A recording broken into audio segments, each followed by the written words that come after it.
महामंडलेश्वर यति नरसिंहानंद गिरी महाराज जी के खिलाफ arrest warrant जारी हुआ है। इसके साथ साथ डॉक्टर संजीव बालियान, पूर्व विधायक उमेश मलिक और अन्य लोगों के खिलाफ भी अरेस्ट वारंट जारी हुआ है बीते सोमवार को। चूँकि ऐसा क्यों हुआ है मैं आपको बतलाता हूँ। आप सभी को याद होगा मुजफ्फरनगर दंगे 27 अगस्त 2013 क्षेत्र जानसठ गांव कवाल, जहां पर दो भाइयों जिसका नाम गौरव और सचिन था, उनको पीट पीट कर मार दिया गया था। उसके बाद पूरे क्षेत्र में तनाव फैल गया था। ठीक 4 दिन बाद 31 अगस्त 2013 को एक शोक सभा आयोजित हुई, जहां पर महामंडलेश्वर यति नरसिंहानंद गिरी महाराज जी पहुँचे, डॉक्टर संजीव बालियान पहुँचे, उमेश मलिक पहुँचे और अन्य लोग वहाँ पर पहुँचे। सभी ने अपनी भावनाएं व्यक्त की। उसके बाद डीएम ने आरोप लगाया कि जैसे कि एरिया में धारा 144 लागू थी, तो तत्कालीन डीएम का ने ये आरोप लगाया कि इन लोगों ने धारा 144 का उल्लंघन किया है और भड़काऊ भाषण दिए हैं। स्थानीय कोर्ट में इन सभी के खिलाफ केस दर्ज किया गया और फास्ट ट्रैक कोर्ट में वो मामला भेज दिया गया। अब महामंडलेश्वर यति नरसिंहानंद गिरी महाराज जी के खिलाफ और अन्य 4 या 5 लोगों के खिलाफ अरेस्ट वारंट जारी हुआ है। अब देखना ये है कि आगे क्या कार्रवाई होती है, लेकिन कार्रवाई कुछ भी हो, मैं एक बात आप सभी से पूछना चाहता हूँ।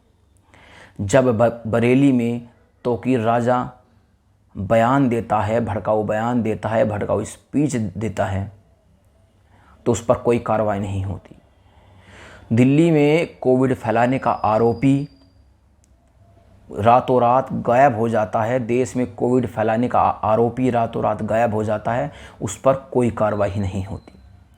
लेकिन अपने सनातनी हिंदू भाइयों के लिए सच बोलना अब गुनाह हो गया है।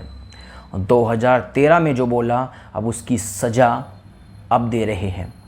यति महाराज ने रात एक संदेश जारी करके कहा कि हो सकता है मेरी कल गिरफ्तारी हो जाए, लेकिन ये मुझे झुका नहीं पाएंगे।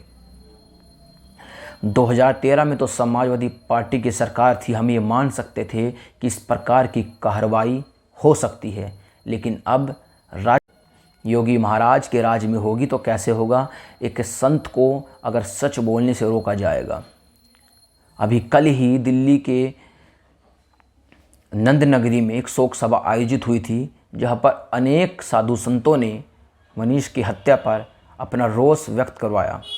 ठीक ऐसा ही हुआ था मुजफ्फरनगर 31 अगस्त 2013 को, जहां पर साधु संत पहुंचे थे, कुछ राजनेता पहुंचे थे और जिन्होंने अपना रोष व्यक्त करवाया था। लेकिन उनके रोष को, उनके गुस्से को इन लोगों ने भड़काऊ स्पीच समझा और सच को सच ना सहन करने की जो शक्ति नहीं है इन लोगों के अंदर, जो सच को सहन कर सके, ये इनकी मानसिकता हो चुकी है। एक संत को गिरफ्तार करके उसके खिलाफ अरेस्ट वारंट जारी करके ये खुद को ताकतवर समझते हैं। अब देखना ये है कि आगे क्या होगा। क्या यति महाराज गिरफ्तार होंगे? और इस बात की मैं आप सभी को गारंटी दे सकता हूँ कि ये महामंडलेश्वर यति नरसिंहानंद गिरी महाराज जी को तो गिरफ्तार कर सकते हैं, लेकिन जो अन्य लोगों के खिलाफ जो अरेस्ट वारंट निकला है, जिसमें संजीव बालियान है, उमेश मलिक है और गांव जीवाना जो बागपत क्षेत्र में लगता है, उन लोगों का भी इसमें नाम है। उनका क्या नाम है, शिव कुमार वगैरह, मुझे कन्फर्म याद नहीं है, लेकिन 4 या 5 लोगों के खिलाफ अरेस्ट वारंट जारी हुआ है। गत 3 अक्टूबर 2022 को, जिस दिन सोमवार था, उस दिन कोर्ट ने एक आदेश जारी किया और इन सभी के खिलाफ अरेस्ट वारंट जारी किया। कवाल में जो दंगे हुए थे, उसकी शुरुआत कहाँ से हुई, ये आज भी गहन जांच का विषय है। कोई कुछ कहता है तो कोई कुछ कहता है, लेकिन सच्चाई यही है कि कवाल गांव में जो दंगे हुए थे, उसकी शुरुआत जिहाद से हुई थी। हिंदू कभी भी किसी भी युद्ध की या किसी भी दंगों की शुरुआत कभी नहीं करता है, लेकिन अंत उसे अच्छी तरह से करना आता है। पीठ दिखाकर भागने वाले ये कायर लोग हमेशा पीठ के पीछे से वार करते हैं, कभी प्रशासन के रूप में तो कभी अपने असली भेष में। आज लगभग 9 साल बाद एक संत को, एक साधु को अरेस्ट वारंट भेजकर उसको गिरफ्तार करवाने की जो ये साजिश रच चल रही है, इसमें कभी सफल नहीं होंगे। थाना मसूरी जो डासना क्षेत्र के पास पड़ता है, वहाँ से अरेस्ट वारंट जारी हुआ है।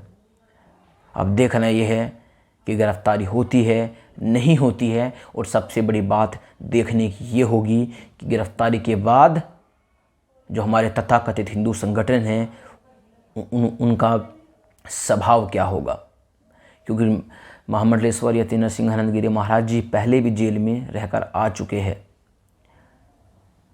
तो बस मैं अधिक बातें ना करते हुए इस सस्पेंस को मैं छोड़कर जाता हूँ कि देखते हैं क्या होता है, लेकिन सच बोलने की सज़ा मिलती है और मिलती रहेगी हिंदुओं को।